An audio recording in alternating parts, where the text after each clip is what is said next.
One guy that I mentored, I watched him make millions of dollars. I used to keep telling him I would never have to work again if I could just take advantage of the money that you allow to slip between the cracks.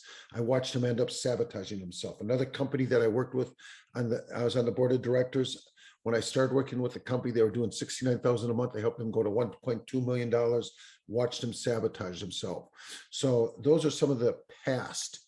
But again, one of the key things is from the past, we all get different experiences. Hi, and welcome to Entrepreneur Freedom Solutions Show. I'm Eric Asbeck, and today we have somebody you're going to definitely want to hear from. Robert Butwin is a serial, lifelong entrepreneur, and what we're going to talk about is helping entrepreneurs be successful. I think you're going to want to hear this one. So hi, Robert. Welcome. Hello, Eric, and I'm really glad to be here and share some insight and wisdom with your audience. Yes, and I imagine with that introduction, they're already really interested. So let's jump in. So tell me about helping entrepreneurs be successful, and I guess what makes that so important? Well, the biggest thing of why that is important, because one of the key secrets I've learned, the more that you give, the more that you get. I've been very successful, and even though I'm 70 years young and I'll never stop working, not because I need to, but because I love what I do, I can't take my wisdom to the grave. One of the key things that we all can realize and agree upon is there's a lot of confusion in the marketplace. One of the key things that I've learned a long time ago, a confused mind's natural state is immobility. And I hear the fact that most entrepreneurs aren't making over $100,000 a year. In fact, 80 to 85%. So my question is, what's wrong with that picture? And the reason why it's so important is because I believe entrepreneurs are the heart and soul of the world, because that's really what makes everything go around. They're the light beings. And so my focus is, what can I do to help entrepreneurs take whatever they're doing to another level, to have that breakthrough, to make this, to attract the success that they're looking for. Yes, and I agree with you. From small acorns, huge oaks grow. And exactly. There isn't a business out there that didn't start at the beginning. Yep. So, well,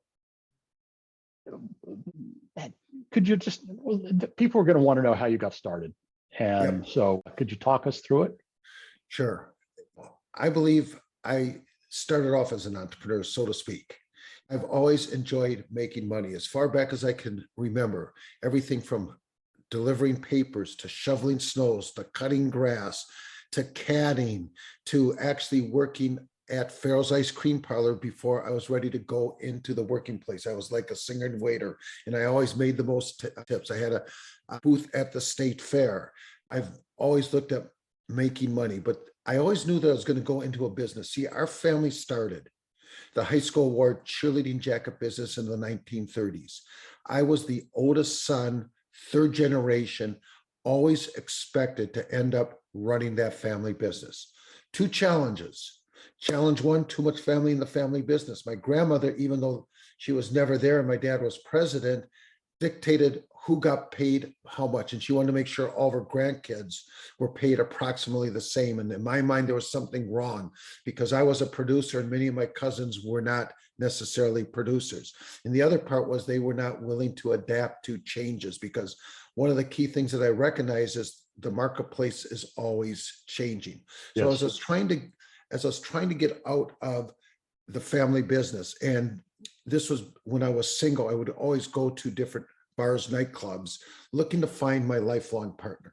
Now, I never found her in the bar or the nightclub, but what happened is I ended up running a nightclub in the Twin Cities. It was called the Oz Nightclub.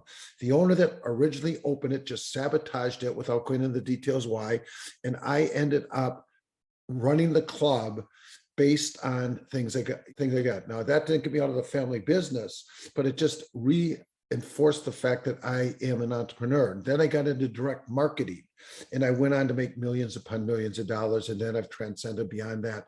So that was just part of my background. I was instrumental in 65 million cassette tapes going into the marketplace for the audience that remembers what a cassette tape is. And I've always looked at myself as a networker. My mom, 70-year friend who she introduced me to last year, and he's written many different books.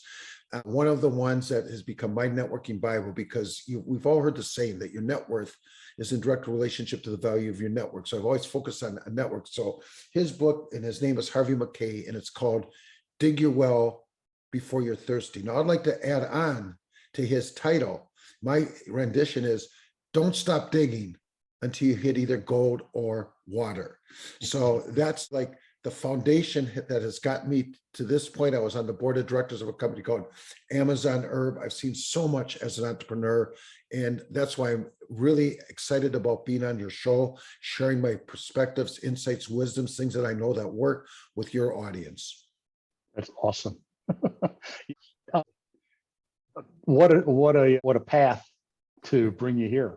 And I have to say, by the way, the Twin Cities are a lovely place. I know many people that basically would never want to even leave there. They love it.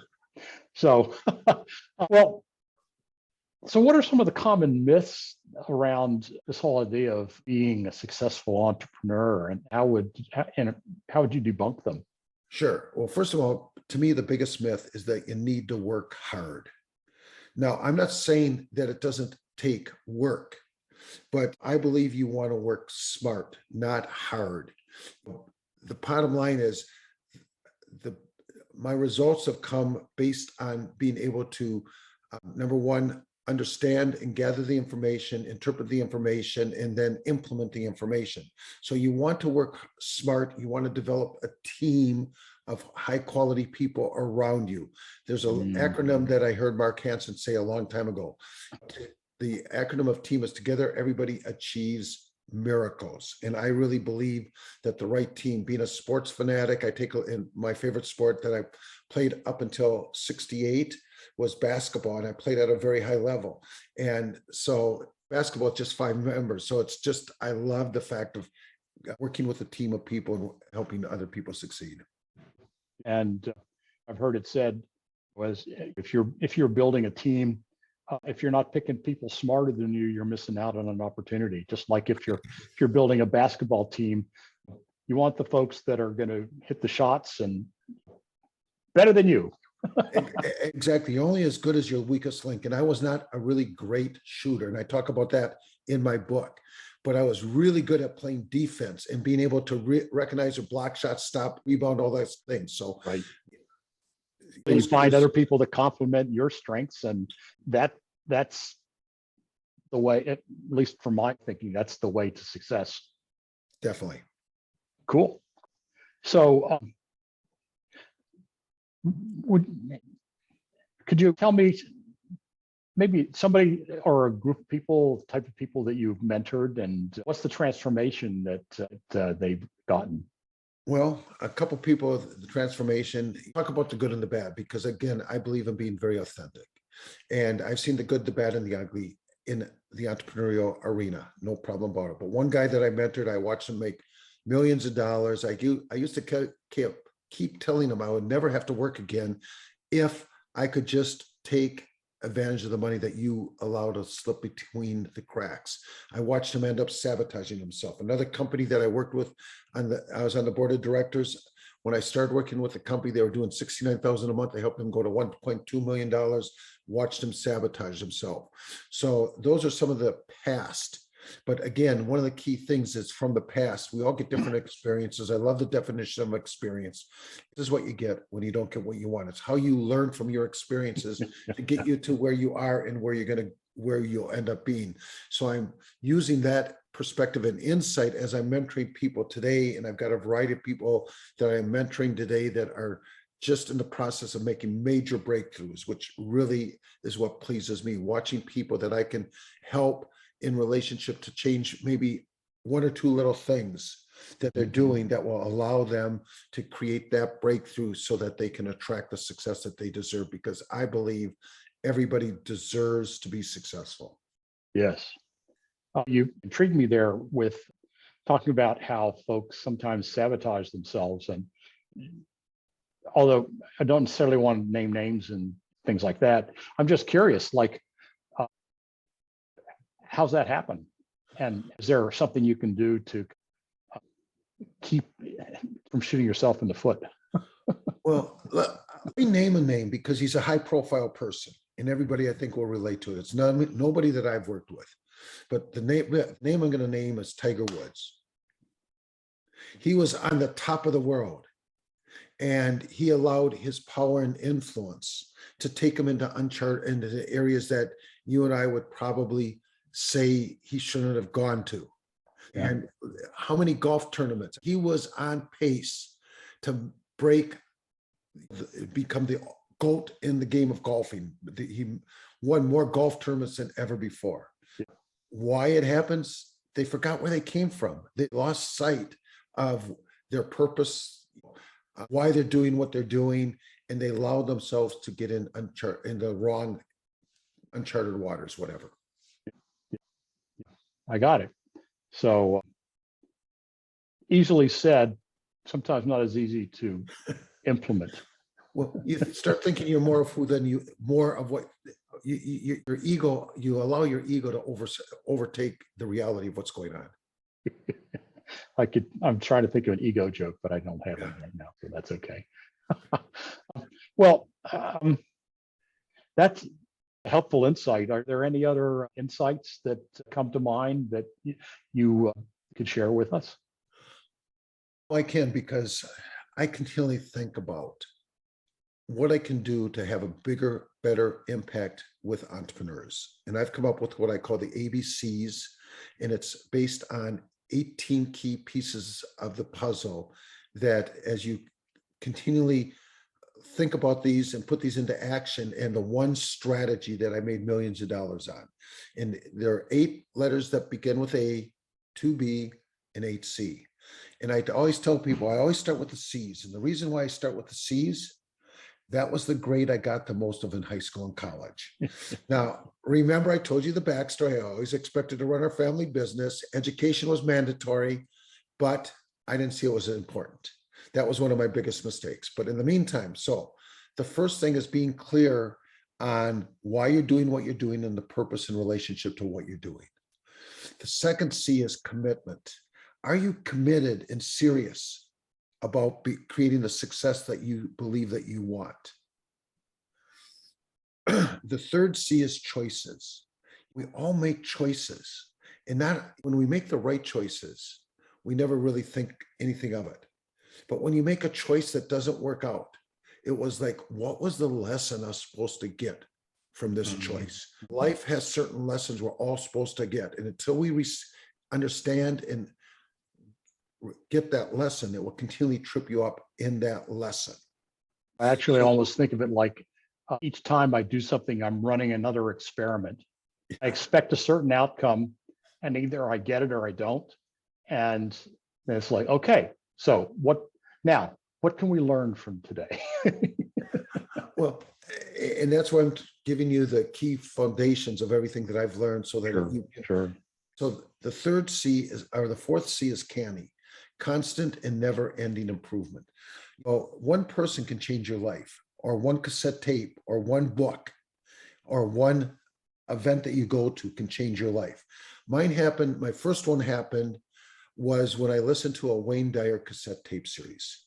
And it was called No Limit Person. And I came to the realizations from the title that the limits that existed in my life, I was responsible for them being there. See, once you take responsibility for what is in relationship to where you want to, or what you want to accomplish, you can take responsibility for what will be. But most people are in a state of denial. And I love the acronym of denial, which is don't even notice I am lying. And at that point, love it. So at that point, I started changing my mindset. I started turning my car into a university. I started reading more books. I started going to events and seminars.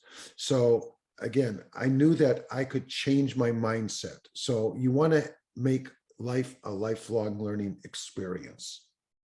So that was the next C. The next C is coaching or mentorship. Now, one of my biggest things that changed everything is when I came across my first mentor. And he was somebody that anytime I had a challenge, I could pick up the phone and I knew that I could trust and that he was sharing his wisdom with me and not even charging me. So the next C is there. The next C is communication. You've got internal and external communications. Like every day whenever I go out on walks with my wife, sometime during the walk, she'll say, "What are you saying to yourself?" And every time she asks me that question, she knows I'm talking to myself, because we all talk to ourselves. The question is positive or negative. What are you really thinking? That internal dialogue. And then the other side of that is your external communication. You want to have simple, profound messaging. Get to the point where people are very busy. They want to know really specifically what is the point in relationship to what you're talking about. So communication is the next one. The next one is your connections. Well, we've heard this saying, your net worth is in direct relationship to the value of your network. What are you doing to expand your network and to continually bring value to your network? And the last one is collaboration. I don't think about transaction. I think about collaboration. I think about is the other person going to win? Am I going to win? And are the people that we are serving going to win? So if I didn't forget them, there should have been 8 C's. And if they're not, and some of your audience listens to it and says, "Oh, you only gave 7," they'll, at the end, I know you'll give how they can connect with me. So there's 2 B's. There's 2 B's. The first B is belief. One of the key people I used to listen to was Jim Rohn. In fact, I actually was on stage 3 times with him. But when Jim said, if people believe the promise, they'll pay the price. So I went ahead and started working on myself. He went on to say, you can make a living working in a job. You can make a fortune working on yourself. I validated that is the case. Now, on the other side of belief, and right in the middle of the word belief is the word lie, is what beliefs are holding you back, whatever they might be. What were you programmed that you might not even be aware of? For example, when I was growing up, my parents would used to tell me, don't talk to strangers. Now I'm going to tell you, you can make a fortune turning strangers into friends. So understand your self-limiting beliefs. And the next B is balance. And by the way, that makes me think of, if you think you can or you think you can't, you're right. Yes, exactly. But the first key to change is awareness. And once you're aware of the things that are not working, you can make the changes. That's quite often why people will want to coach or mentor. So the next B is balance. So you can be out of balance for short term, but not long term. So you need to have a life of balance. Okay, let's go to the A's. The first A is aware of what you really want, aware of the activities you need to do, aware of what your brand is. The next A is accept the changes you need to make. Recently, approximately a year ago, I ended up getting a digital calendar. I realized that what I'm best at is talking to people or talking with people. We met at a networking group. We had a one-on-one, then we realized that we had a lot of things that we could be of value to other people. Yes. So you want to stay in your state of genius. So I was aware that I needed to find a virtual assistant. So I attracted a lady that could create a team of virtual assistants so I could continually scale in relationship to everything that I'm doing. So the next A is your So maybe we could add a bonus A, ask for help. Yes. Well, actually, that is one of the A's. But we're not there Okay, yet. I jumped the gun. No problem. So the next day is your affirmations or affirmations, or that's meditation, visualization, but it's going deep within so that you can be more effective on as you go out to the outer universe. Mm-hmm. The next A is authenticity. Are you authentic? Because I think people are fed up with being hyped. You've got to be congruent with what you say and what you do. That was one of the biggest things that I saw where I see people sabotage themselves. And I would say that alignment is the word that came to my mind. You know, what you're saying and where your intent are congruent. Exactly. So the next A is your attitude. You keep hearing the vibrations in the words, your attitude. It's like when people ask me, how am I doing? Or when you ask other people, it's amazing how many people say good, okay, whatever. My answers are either fantastic, phenomenal, amazing, whatever it is, because I believe that there's a direct relationship with your attitude and your altitude. My original mentor would always tell me, you need to have the attitude of gratitude. Be grateful for where you are as you're going towards where you want to be. And that was one of the key things that helped me get through weeds, the jungles of life. So attitude's the next one. And the next one is action, constant and proper action. You've got to get out there, going back to what Nike would say, just do it. You've got to go out and get into action. The next one is automation. You want to automate the things that you're doing so that you can be more effective and have the highest productivity in relationship to what you're looking to accomplish. And the last one, which you alluded to, the last A, is asking powerful questions of yourself and others. If you ask powerful questions and deep meaning questions, you will get the answers in relationship to what you're wanting to accomplish. So there you have it. That should be 8 A's, 2 B's, 8 C's, and now the one strategy. Okay. The one strategy that I made millions of dollars on, which is leveraging resources in multiple streams of income.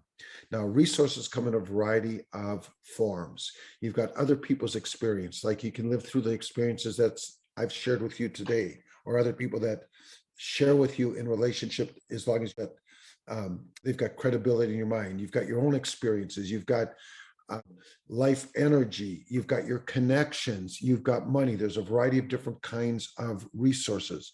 So the more that you can leverage resources as you're developing your team, it's like I talked about my team. I've got a person that oversees and does the things I want. I've got a copywriter and a very sharp marketer. In fact, we're just releasing an ebook that we're going to test. And the title of the ebook is called The 3 Things I Learned Living Through a Pandemic. Because anybody and everybody that's older than 2 years old has lived through a pandemic. Now, the 3-year-old and 4-year-old might not be able to read it yet, but it's still impacted them. But again, we've isolated and helped bring to educate people of some of the things and how it can benefit them as we go forward. Awesome. So, well, I'm feeling full. However, I did want to ask you if you could go back and give your 18-year-old self a piece of advice, what would it be? That's a great question. And first of all, I think about a lot of it goes back to education. I didn't value education as much as I should have when I was growing up. For example, my mom forced me to take typing classes. I was thinking, typing classes is for ladies, girls. My dad did that with me also. And I'm so grateful now, but who knew then?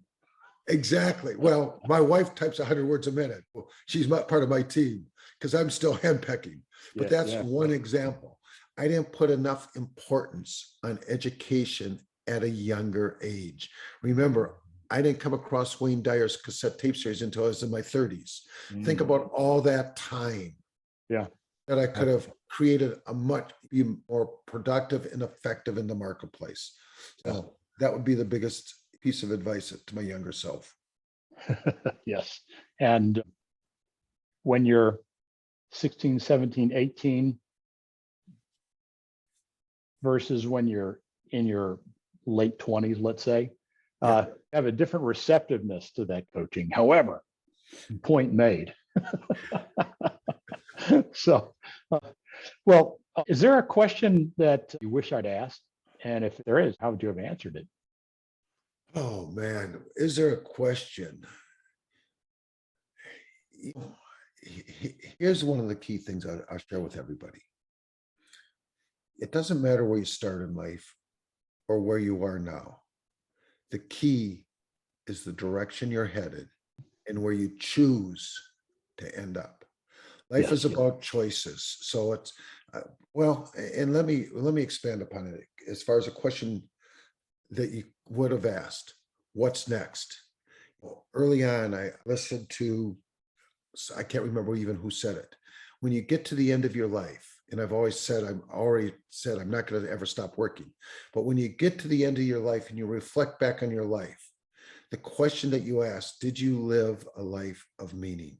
Now, I know I'm doing, but again, it's like, what is the purpose in relationship to the things that you're really doing?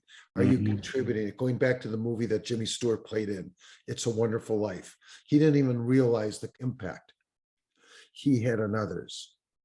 And that was the movie, what the movie was about. So really that's how what I could say as far as ending it, as far as where I'm at. Yeah. That's a great sentiment, a great point of view, a mindset to bring towards the end of this conversation. So I know people are going to want to get a hold of you. So what's the best way that they can reach you? Sure. Let me give you my email address. It's Butwin, Butwin @gmail.com. And let me share, because this is interesting also. I've got children that have grown up, and Zig Ziglar used to always say, turn lemons into lemonade. Well, whenever I'm on breakout rooms and I say, what I really want you to remember is my name is Robert Butwin, and with Robert, you do nothing but win. I like it. So is that so that's really great. Is there something you'd mentioned before we started that there was a gift that you had to share with our audience? So how can they get that? Definitely. I'm going to give you a gift that normally I sell for $497 for free, absolutely free. And I'm going to spell it out. It's bit.ly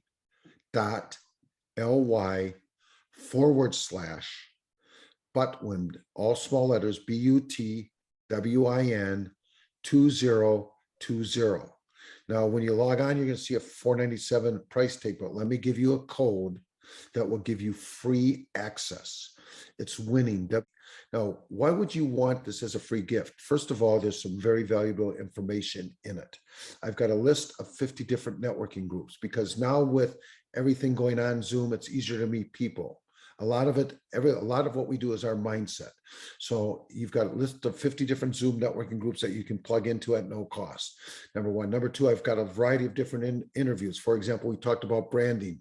Jerry Foster, branding evangelist. There was an hour presentation he's got. Jim Feldman is there. He's got his site is Shift Happens. The guy's brilliant. I could go on to things that I've learned from Jim, but it's my way, because it goes back to what I mentioned to you earlier. My focus is how I can help more entrepreneurs become successful. I know that if I'm able to do that, I'm living a life of meaning. I got it. So, Robert, it's been a real treat having you with us. And I really appreciate all that you've shared with us. People are going to get a lot of value out of that. So thank you very much. Eric, thank you. And if they get a value, then it pleases my heart, because that's what I really want to see happen. But I also want to make sure that they take action. Take one or two things that I said. I don't care what it is. Take action so you can see the positive change. Yes. Words, great words, well spoken. So thanks, Robert. I really appreciate it. Thank you, Eric. And I look forward to continue being involved with you in many different ways. Thanks. Okay. Bye for now. Goodbye for now.